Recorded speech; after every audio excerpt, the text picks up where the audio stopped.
মই সম্পূৰ্ণকৈ নিশ্চিত তাইক সি হত্যা কৰিলে। অন্তৰংগ বান্ধৱীৰে মৃত্যুৰ নিশা ৰাতি কথা পাতিছিল পংখীয়ে। নীতিকেশে তাইক প্ৰহাৰ কৰাৰ বৰ্ণনা কৰিছিল ফোনত। তাৰ মোবাইলত নীতিকেশৰ প্ৰেয়সীৰ মেছেজৰ স্ক্ৰীনশ্বট আছিল। সেইবোৰ পংখীয়ে দি দিছিল নীতিকেশৰ প্ৰেয়সীক। তাৰ পাছতে পংখীক বেয়াকৈ প্ৰহাৰ কৰিছিল নীতিকেশে। মাতৃৰ মুখেৰে শুনক ৩ মেৰ নিশা পংখীৰ লগত কি হৈছিল তথা নীতিকেশে কি কাণ্ড সংঘটিত কৰিছিল পংখীৰ লগত। মোৰ ছোৱালীজনীক সম্পূৰ্ণভাৱে হত্যা কৰিলে।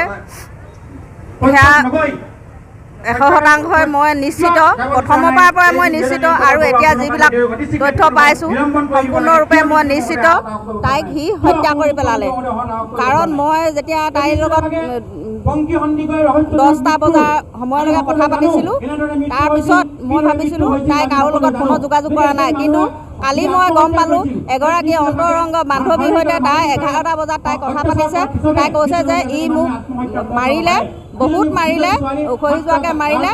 কিয় মই সেই যিখিনি মেছেজ মই আগতে কৈছোঁ বেলেগ ছোৱালীলৈ সি লিখা মেছেজখিনি তাই মোবাইলত ছেভ কৰি থৈছিলে। সেই মেছেজখিনি সেই ছোৱালীজনীক দি দিলে যে মই তাৰ পত্নী হয়, তই কিয় এনেকুৱা কৰিছ বুলি। তেতিয়া ছোৱালীজনীয়ে নহয় বুলি কোৱা কাৰণে মানে সেই মেছেজখিনি আমাৰ ছোৱালীজনীয়ে মোৰ ছোৱালীজনীয়ে এই তাৰ ইজনী ভাল পোৱা ছোৱালীজনীলৈ মেছেজখিনি দি দিয়াৰ কাৰণে সি কামৰ পৰা অহাৰ পাছতে মানে মোৰলৈ ফোন কৰাৰ পাছৰ পৰা সি ডৰ লাগি আছে আৰু মোক বহুত মাৰিলে সেই বুলি ছোৱালীজনী কৈছিলে। তাৰপৰা আৰু কৈছে যে মই এতিয়া সাপে খাটি গাঁৱৰ ঘৰলৈ যাম, মই শহু শাহুৰ লগত মই কওঁ মই আৰু ইয়াৰ লগত নাথাকোঁ, ডিভোৰ্চ দিম ইয়াক।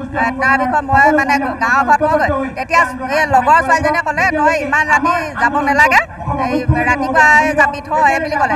এই বুলি কোৱাৰ পিছতে ফোনটো কাটি দিলে। কি কাৰণে কাটি দিলে নাজানো, মোক আৰু একোৱেই নক'লে। তাৰপাছত ৰাতিপুৱা মই এনেকৈ শুনিছোঁ তাই মোক কালি তেনেকৈ ক'লে। এতিয়া সম্পূৰ্ণ আৰু তাতকৈ বেলেগ একো প্ৰমাণ মানে নালাগে। শিৱসাগৰৰ পৰা পাৰ্শ্বজ্যোতি গগৈৰ প্ৰতিবেদন, নৰ্থ ইষ্ট নাও।